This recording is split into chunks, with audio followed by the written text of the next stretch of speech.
All right, guys, so we're back from California and our long trip from the East Coast out west, and we finally have some time to sit down and go over some of the questions you guys had for the motorcycle. So let's get right to it.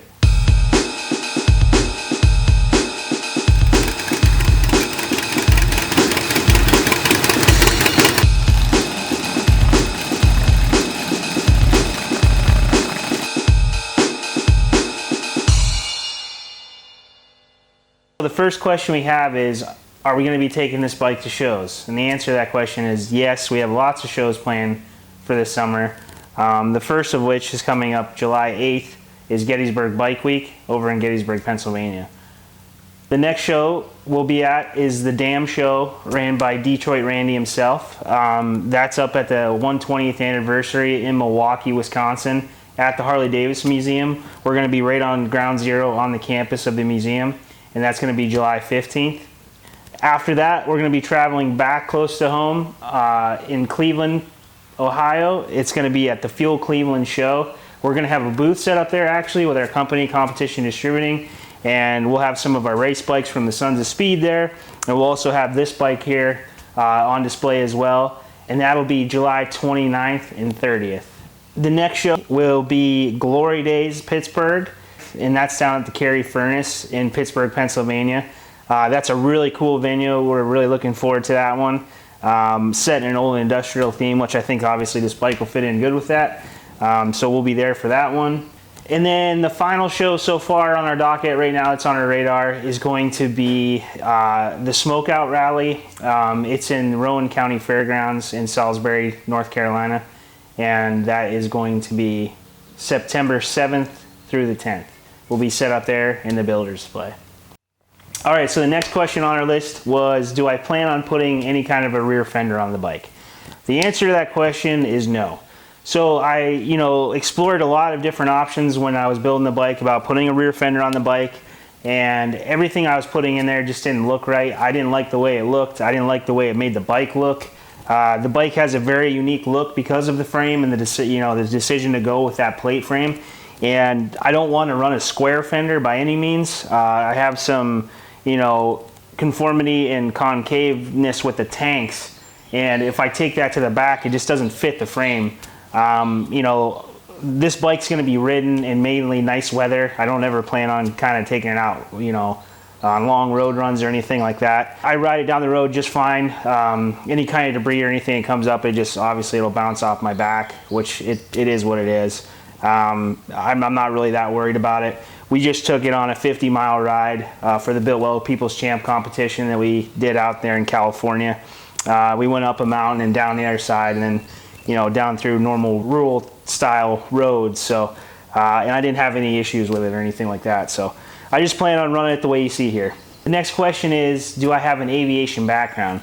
And the answer to that question is no, I do not. I've always just been infatuated with aviation stuff, mechanics, that kind of thing. I've been a huge World War II, World War I nerd as far as, I love history, and I love seeing everything we used to, do back in the day. My everyday living is antique motorcycles, and we deal with, 1910 and 1936 Harley-Davidsons, Flying Merkles, Popes, Excelsiors, Hendersons, all that kind of stuff.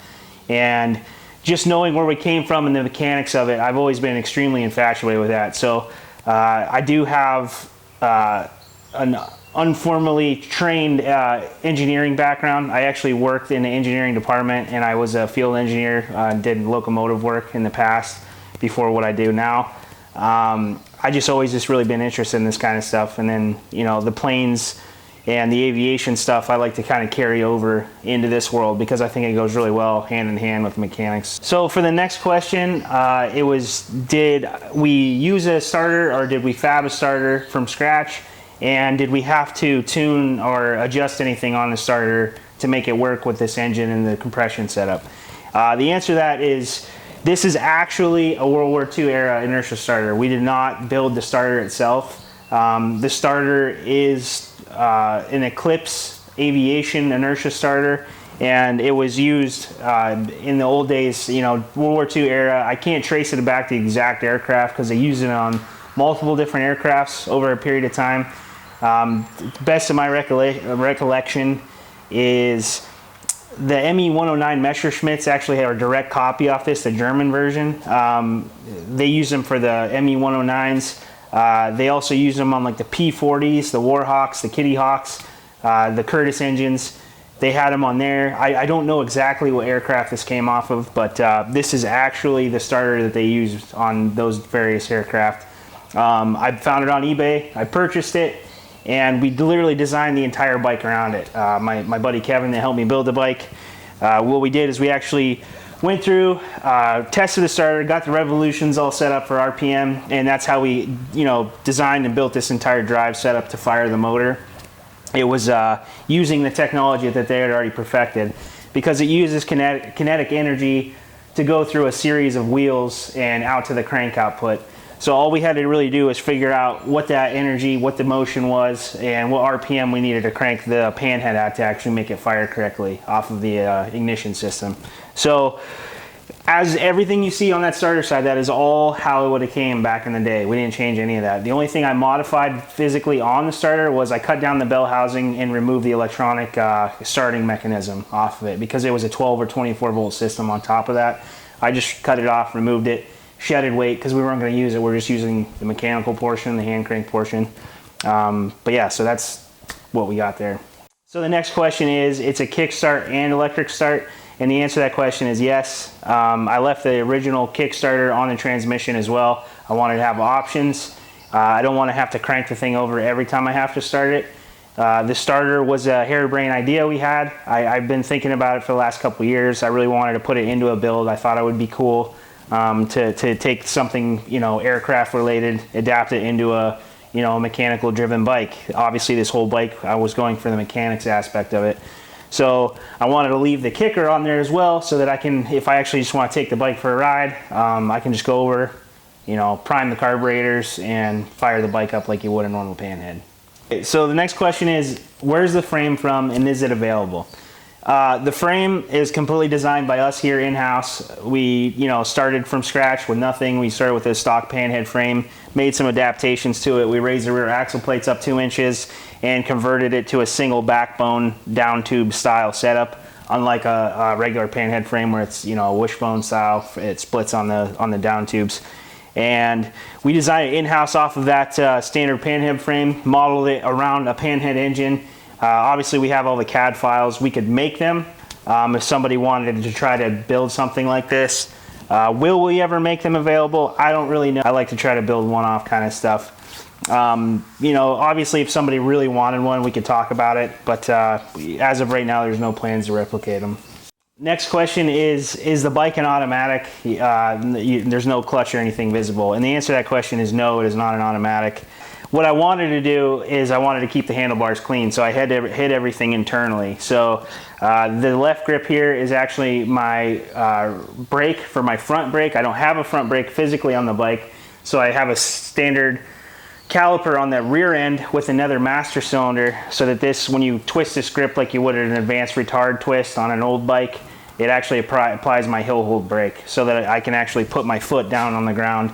The bike has a clutch. This is the clutch right here. It's a left-hand style suicide lever that you push forward on. That engages the clutch into the basket here. And then the shifter is right here. So you actually push your clutch down and you shift, one down is first gear, and then the rest forward is 3 up to second, third, fourth gear. The next question is kind of a tough one. They asked how many hours do I have spent building this bike, and that's one I can't really answer accurately. I never really kind of take that stuff into consideration. This is obviously something like a passion project slash something I love to do. I've always loved building, and now I have the ability to do it on full scale with things I really enjoy. So I don't really ever take into account the amount of hours I spend on something, nor do I take into account how much is this gonna affect what I got going on. This is what I really love to do. It's my outlet to get away from everyday stuff and to allow me to just create and do what I want to do. So I can tell you that we built the bike in about a 7-month span. Of those 7 months, I actually had some other things go on as well. I put another bike together. We had some, you know, we do racing and we have other events that we attend, so that it wasn't a full 7 months dedicated to it. But there was a lot of time spent. You know, there was some very, very long days. There was long months where all I really did was live out here and work on this pretty much all day and night. It definitely takes a lot of time. And, you know, I don't regret any minute of it. So to answer your question, I would say pretty much 7 months of pretty steady, you know, steady labor on it. The other part of that is, you know, it wasn't solely done just by myself. The entire engine was a piece of pretty much scrap metal when we started. It was in really bad shape. My buddy George Banks and Gary Ellis, they did all my machine and fab or building work here on the engine itself. And, you know, they have countless hours, you know, hundreds of hours into this engine between polishing and assembling and all that kind of stuff. So, you know, it wasn't just me. And then obviously my buddy Kevin that helps me with all my design work and everything. He has a ton of time in the CAD models and then going back and forth with, you know, are we going to do this? What are we doing here? Figuring out like the drive setup and our RPMs and everything to make the correct size sprockets and that kind of stuff. So it definitely takes a lot of time. If you're going to take something like this on, you just have to, you know, have a good team of people behind you like I do, and you know, be willing to put in that kind of effort to pull something like this off.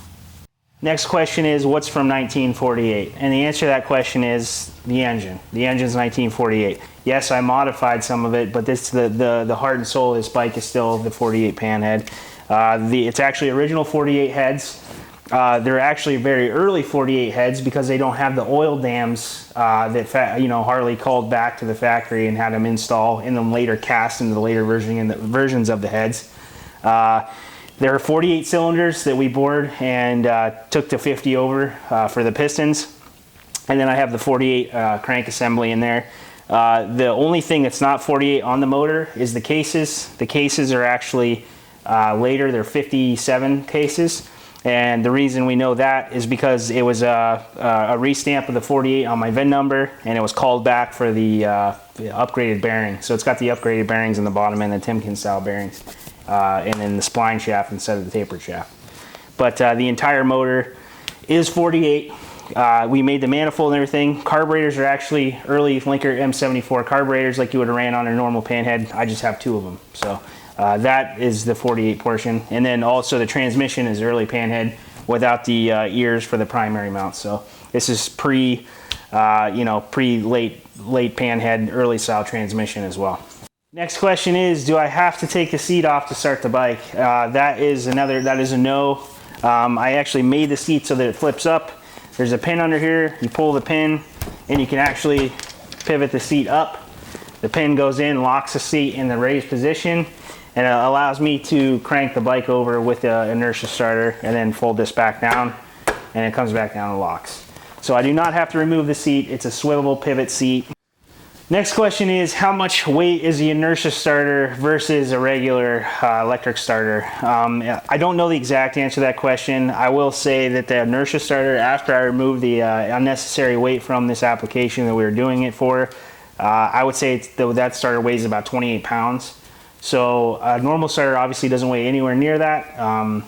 If I had to guess, a normal electric starter from that day would have been, you know, maybe 10-ish pounds, 8 pounds, somewhere in there. I don't think it would be anywhere near what this thing is. Obviously, it's a big piece of equipment hanging off the side. But yeah, 28 pounds is this starter. All right, guys, so that was everybody's questions. I really appreciate you guys taking the time to write those for us and ask, and I'm really happy you guys have interest in this whole thing. You know, it makes all the long nights and the sacrifices it takes to build something like that worth it. You know, we got a lot of stuff planned with this bike yet. You know, we have a whole summer of shows. We have a ton of events we're going to do with it. And believe it or not, I'm actually already getting started on the next one. I have another crazy idea for that's actually started brewing when I was already, you know, probably about halfway done with this one. And I want to kind of keep the momentum going. I really like having stuff to build and projects to do. So we're going to roll right over into the new build. I hope you guys are interested enough to follow us over and check that one out. We're going to be doing this one a little bit differently, whereas, you know, we're going to take you through every single step We're going to record physically as much of it as possible so you can see the starting process of the entire thing, what it takes to actually do something from scratch. The next bike's going to be a 1926 Harley-Davidson JD. I have a 26 JD motor, and that's pretty much all we're starting with is that motor. You know, we're going to do some really crazy stuff with this one. You guys will have to follow along, check it out. But I will say it's going to be right up to par, if not even cooler than this one is. So make sure you like, subscribe, comment. Any more questions you guys have, obviously reach out. I'll answer you the best I can, time permitting. And, you know, sign up for our emails. You know, we'll send out emails and keep you guys updated that way. And, yeah, thanks for following along, and we'll see you guys next time.